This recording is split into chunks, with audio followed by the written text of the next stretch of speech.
In old age, 8 reasons why people secretly hate you. As we age, our relationships and interactions with others often evolve. Sometimes without realizing it, certain behaviors or attitudes we adopt in our later years can strain relationships or create tension. It's crucial to reflect on these tendencies, not to dwell on guilt or regret, but to grow and foster healthier connections with others. Here are 8 reasons why people might secretly harbor negative feelings toward older adults, along with wise and compassionate insights on how to address them. If you enjoyed this video, give it a thumbs up. Don't forget to subscribe and turn on notifications so you never miss an update. 1. Being overly critical or judgmental. As we journey through life and accumulate experiences, it's natural to develop a perspective shaped by the triumphs and trials we faced. Yet, as age bestows wisdom, it can also lead to a tendency to judge others against the benchmarks of our own time. We might catch ourselves thinking or saying, people these days just don't understand hard work, or back when I was young, things were done differently and better. While such reflections may feel truthful to us, they often carry an unintended sting for those who hear them, making us seem critical or out of touch. Being overly critical often stems from a place of care or concern. We want to share what we've learned and help others avoid mistakes we've seen or made ourselves. But it's important to recognize that times change, and with them, so do circumstances, challenges, and values. The world young people navigate today is not the same one we grew up in, and their struggles, though different, are no less significant. When we voice criticism too often or too bluntly, it can create a barrier. Loved ones, particularly younger generations, may begin to avoid seeking our advice or sharing their lives, fearing judgment rather than understanding. This isolation can be deeply painful for both sides, leaving us longing for the closeness we desire, but inadvertently pushing it away.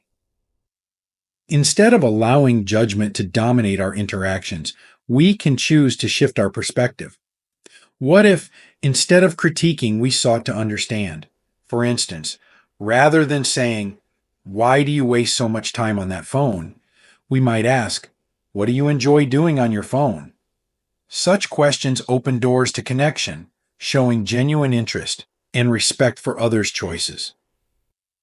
Sharing wisdom is still important, but the way we frame it makes all the difference. Stories from our own lives can be powerful tools for teaching and bonding. For example, instead of saying, "You're being reckless with your finances," try sharing, "I remember a time when I made a big financial mistake and what I learned from it. Would you like to hear about it?" Framing advice as a story makes it feel less like criticism and more like a gift of insight, offered without pressure or judgment. Being less critical isn't about silencing ourselves or abandoning our principles. It's about fostering relationships built on respect, empathy, and mutual understanding. When we replace judgment with curiosity and compassion, we not only preserve the bonds we cherish, but also create a space where our wisdom is welcomed, appreciated, and genuinely heard. It's not about being right, it's about being kind. A kind word or an open ear can bridge generational gaps and remind everyone, young and old alike, that love and understanding have no age limit. Let your wisdom guide, not wound, and you'll find that respect and connection naturally follow. 2. Dominating conversations. Conversation is one of life's simplest joys, a bridge that connects us to others, allowing us to share stories, wisdom, and feelings. Yet, as we age and our pool of stories deepens, there can be a temptation to take center stage in these exchanges, unintentionally turning dialogues into monologues. While it may stem from an earnest desire to share our lives and impart lessons, dominating conversations can leave others feeling unheard, sidelined, or even invisible. This tendency often grows out of a genuine place. Perhaps you feel a need to remind others of your relevance, especially in a world that sometimes sidelines older voices. Or Maybe it's the excitement of finally having a moment to speak when life's responsibilities are no longer as demanding. Whatever the reason, it's easy to forget that conversation is a dance, a delicate rhythm of speaking and listening, giving and receiving. When we dominate conversations, we risk creating distance rather than connection. People may nod politely or even smile, but if they don't feel they can contribute, the interaction becomes one sided, leaving them disengaged or resentful. Over time, this dynamic can erode relationships, especially with the younger generations, who often yearn for mutual respect and understanding rather than lectures or extended anecdotes. But the beauty of conversation lies in its reciprocity. Being an active listener can be just as powerful, if not more so, than being an eloquent speaker. When someone shares a story, pause and truly absorb their words, look into their eyes, nod, and reflect on what they're saying. Instead of following up with your own tale, ask questions like, "What did that mean to you?" Or, "How did that make you feel?" These small gestures convey that their thoughts matter to you, that their voice holds equal weight in the dialogue. This doesn't mean you should suppress your stories or insights. They are treasures, shaped by years of rich experience. But balance is key. Share your wisdom in ways that invite rather than overshadow. For instance, if someone shares a challenge, instead of immediately offering advice, say, "That reminds me of something I went through. Can I tell you about it?" By asking, you respect their space while opening the door to meaningful exchange. It's also worth considering the power of brevity. A concise story, shared with emotion and purpose, often leaves a greater impact than one that lingers on too long. Think of your words as gifts, valuable not because of their length, but because of the thought and care you put into them. At its heart, a conversation isn't about who has the most to say. It's about fostering connection, understanding, and mutual respect.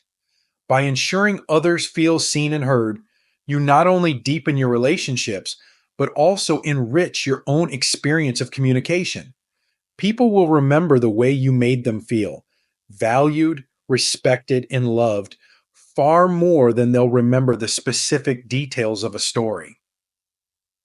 The greatest legacy we can leave is not just the words we speak, but the bonds we nurture through them. Approach conversations with humility and curiosity, and you'll find they become not just opportunities to share your life, but also to honor the lives of those around you. 3.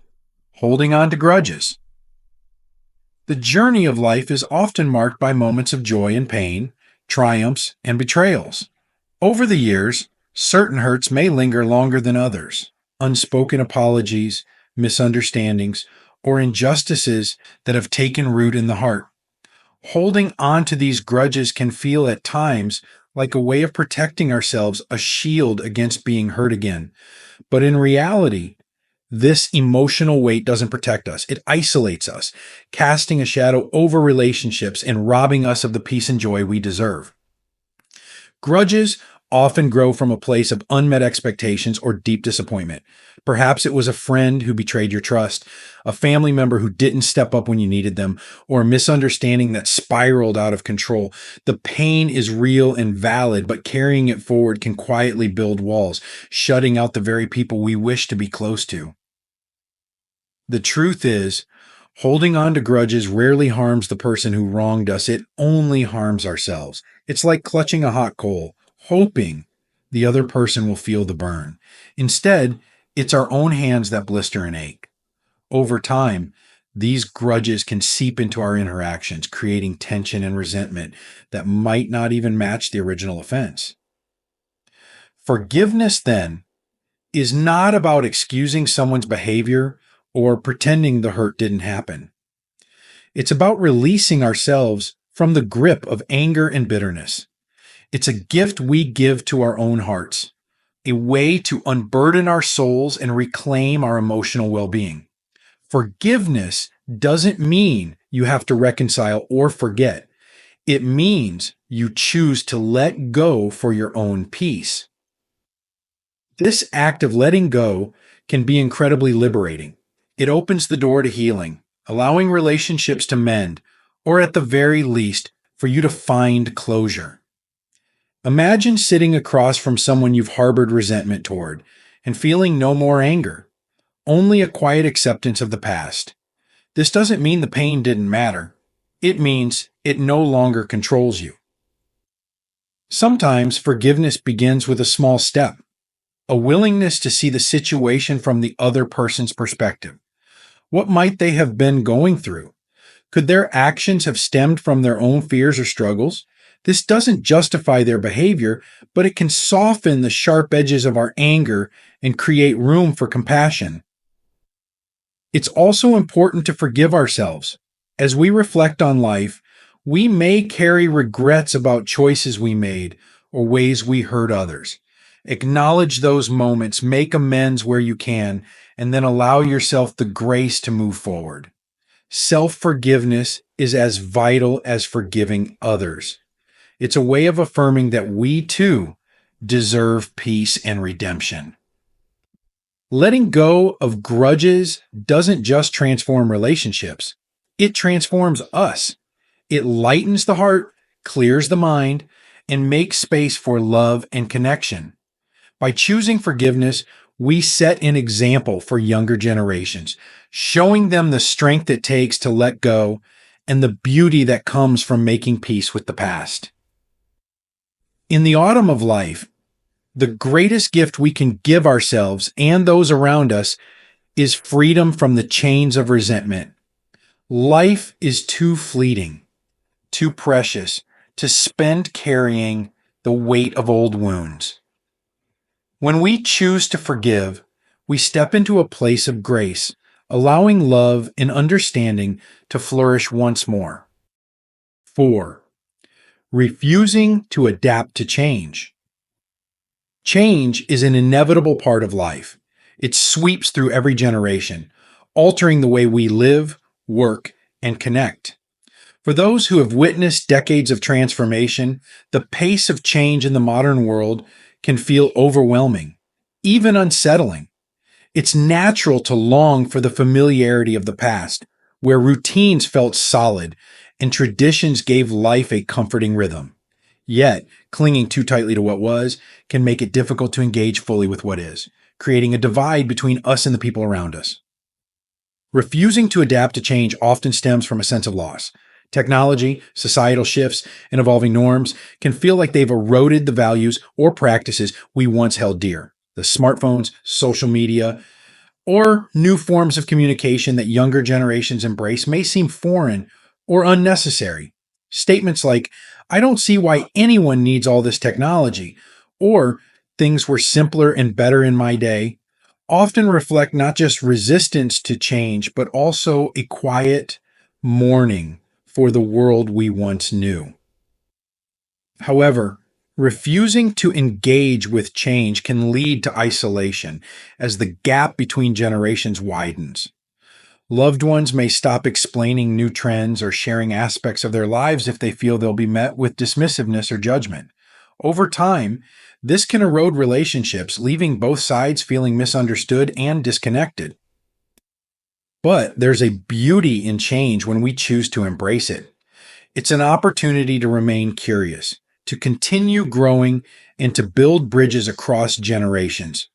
You don't have to love every new gadget or trend, but taking an interest shows respect for those who do. Asking questions like, "How does this work?" or "What do you enjoy about this?" not only fosters connection, but also keeps your own mind active and engaged. Adapting to change doesn't mean abandoning the values or traditions you hold dear. Those are treasures that ground us and provide wisdom for others. It means finding a balance, holding on to what matters most while remaining open to the new. For example, learning to send a text message or video chat might feel daunting at first, but it could also mean staying connected with a grandchild who lives far away. These small acts of openness have the power to strengthen relationships in ways that transcend generational differences. Resistance to change often diminishes when we see it as an opportunity for connection rather than an obstacle. Imagine sitting down with a younger family member and saying, "Show me how this works. I'd love to learn." The joy they feel in sharing something they care about can spark deeper conversations and mutual appreciation. Embracing change also means recognizing that it's a two-way street. Just as we can learn from the younger generations, they can learn from us. By showing a willingness to adapt, we demonstrate resilience and wisdom, reminding them that growth is a lifelong journey. In turn, we can share our stories, values, and insights, helping them navigate their own paths with greater confidence. Adapting to change isn't just about keeping up with the world, it's about staying connected to the people who matter most. It's about remaining engaged, curious, and open hearted, even as the world continues to evolve. When we approach change with curiosity and a willingness to learn, we not only enrich our own lives, but also leave a legacy of love and understanding that will endure for generations to come. 5. Exhibiting self centered behavior. As we age, the natural inclination to reflect on our lives often becomes more pronounced. We revisit memories, recount stories, and strive to share the lessons we've learned with those around us. These reflections are a treasure, but if they dominate our interactions, they can unintentionally shift the focus too heavily onto ourselves. When every conversation circles back to our own experiences or challenges, we risk coming across as self centered, leaving others feeling overlooked or unvalued. This behavior doesn't usually stem from malice or a lack of care. It often arises from a deep need to be seen and heard. Perhaps there's a fear that time is slipping away, and we worry that our stories, our essence, might be forgotten. Or maybe, in the quieter years of life, the opportunity to speak and share feels more fleeting, leading us to seize the moment with unbridled enthusiasm. Whatever the cause, an unbalanced focus on ourselves can unintentionally diminish the space for others to feel acknowledged and understood. The result of this dynamic can be subtle but significant.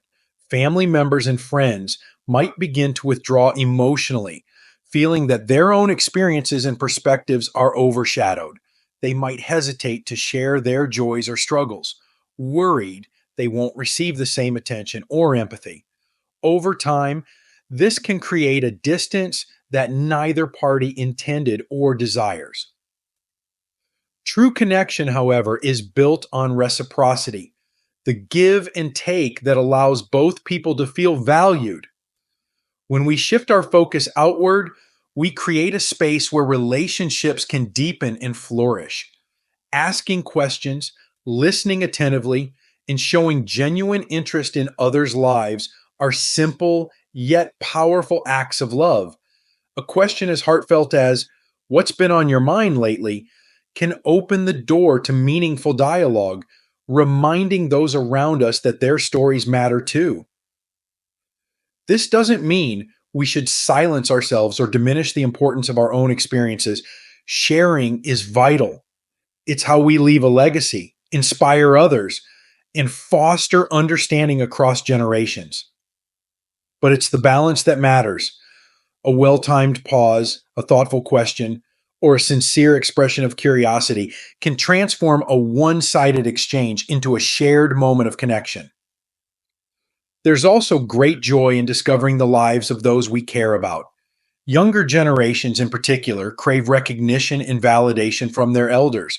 When we take the time to learn about their challenges, celebrate their achievements, or simply listen without judgment, we strengthen the bond that ties us together. This willingness to step into their world shows not only that we care, but that we value who they are becoming. At its heart, avoiding self centered behavior is about choosing connection over isolation.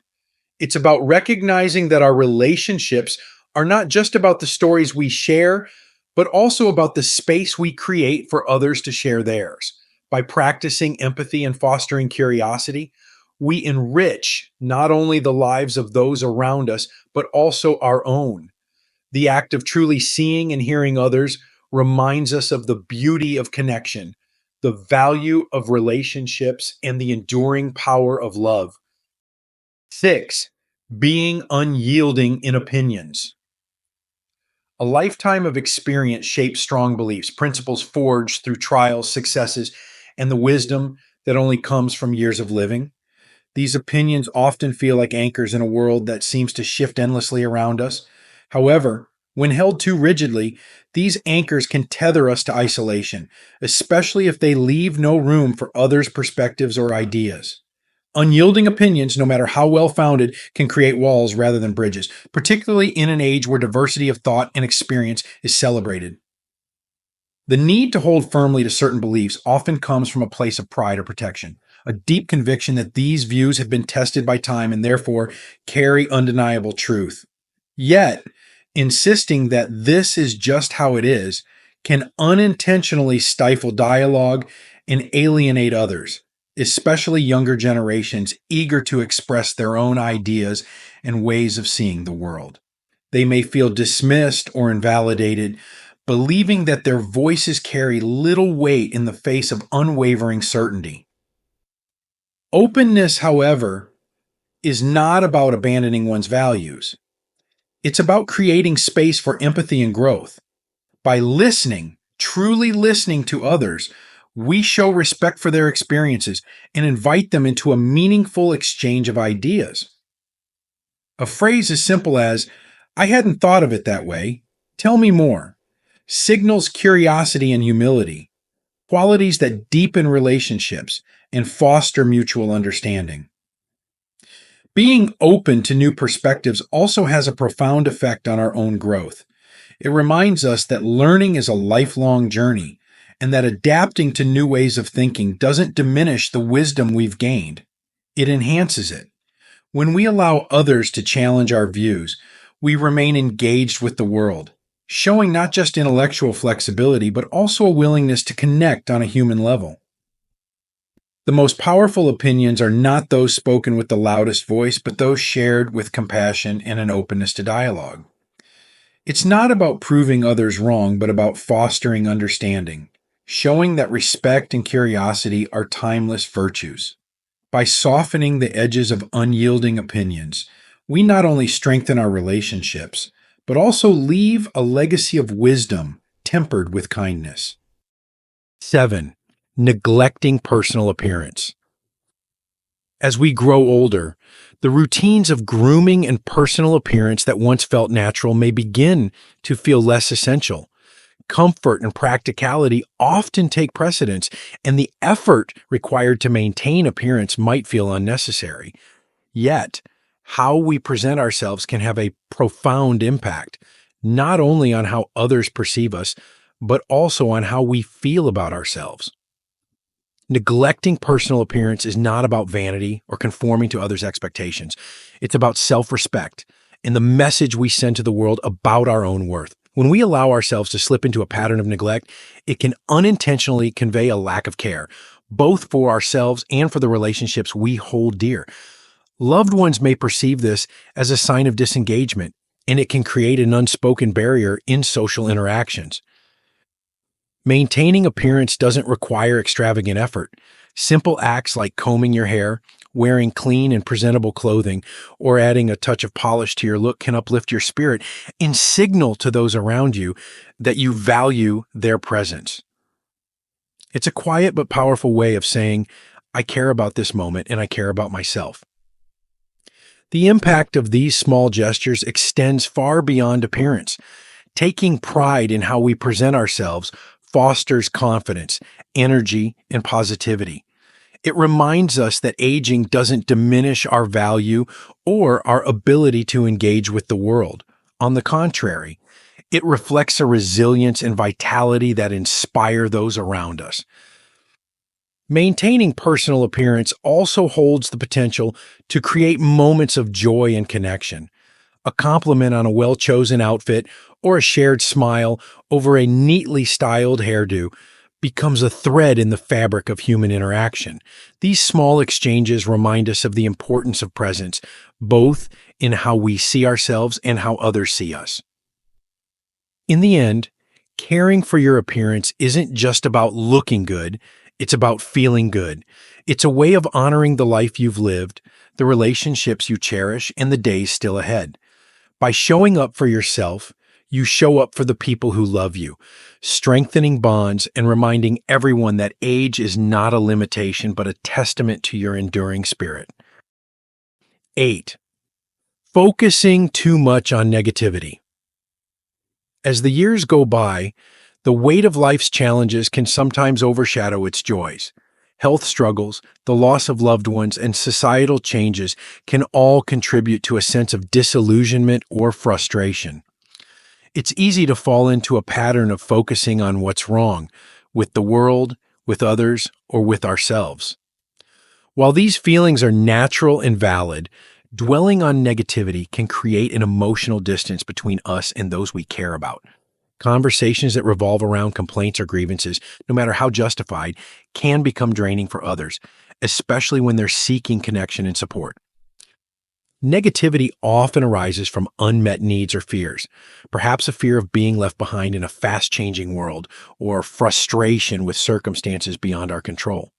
Yet, when negativity becomes the dominant theme of our interactions, it can overshadow the love and wisdom we have to share. Loved ones, especially younger generations, may start to avoid deep conversations, unsure how to respond to persistent complaints or worries. What begins as an effort to express our feelings can unintentionally push others away. Shifting this perspective isn't about ignoring difficulties or pretending everything is fine. It's about choosing to balance life's struggles with its beauty. Gratitude can be a powerful antidote to negativity. Taking a moment to reflect on the blessings in your life, a cherished memory, the love of family, the beauty of nature, can help redirect your focus toward what brings you joy. Sharing these moments of gratitude with others can transform your conversations, inviting them to join in a celebration of life's positive aspects. Equally important is the practice of listening. When someone shares their joys or struggles, responding with empathy rather than layering on your own frustrations can strengthen your bond. A simple phrase like, "That's wonderful, tell me more," or "I can see why that's hard for you," demonstrates that you value their experiences. By shifting the focus outward, you create space for connection and mutual support. Ultimately, choosing to focus on positivity doesn't mean dismissing life's hardships. It means reclaiming the power to shape your perspective. By finding and sharing moments of light, you not only uplift yourself, but also inspire those around you. Positivity is contagious, and your willingness to embrace it can transform not just your own outlook, but also the hearts of those you touch. Embracing growth, the legacy of love and connection. In the autumn of life, reflection becomes both a gift and a responsibility.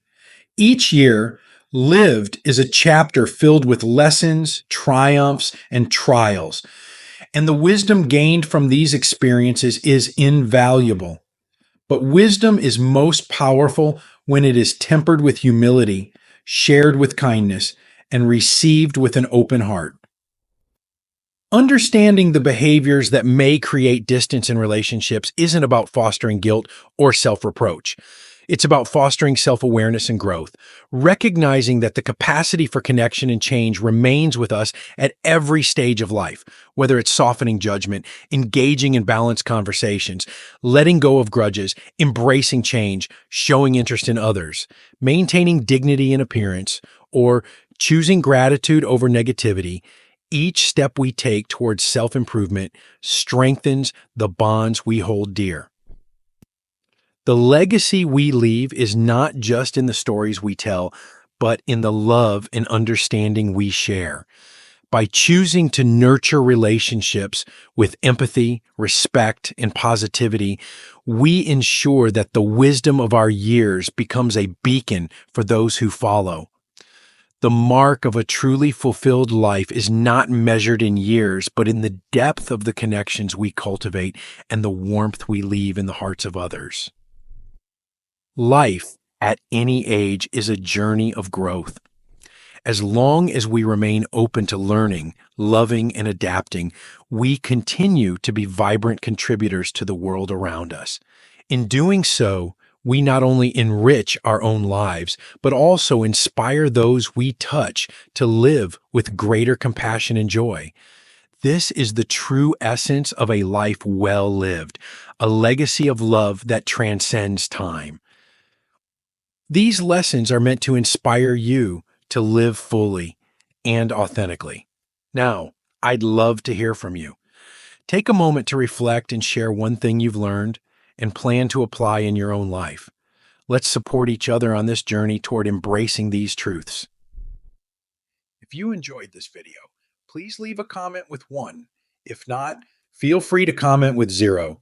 Your feedback means a lot to us. Don't forget to like, share, and subscribe to our YouTube channel for more content like this. Thank you for watching, and here's to living life on your own terms.